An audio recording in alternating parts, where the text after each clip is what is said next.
Hi, I'm Ben with Bonfe. Keeping your drains clear and flowing smoothly helps to avoid costly clogs and damage. In this video, I'll share how to maintain your drains the right way and what to avoid to maintain a healthy plumbing system. Use a drain strainer or screen in sinks and tubs to catch hair, food scraps, and debris before they go down the drain. For kitchen drains, avoid pouring grease, oil, or coffee grounds down the sink. These can cause clogs. Instead, dispose of them in the trash.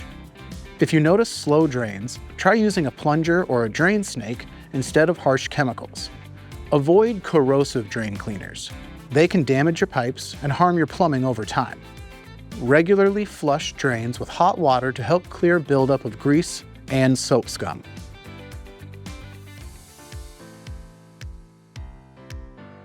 Never mix chemical drain cleaners. This can cause dangerous fumes.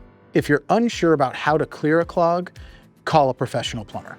Taking good care of your drains now saves you headaches and expenses later. Thanks for watching. You can find videos like this on our channel. And if you ever need expert help, our team is here 7 days a week.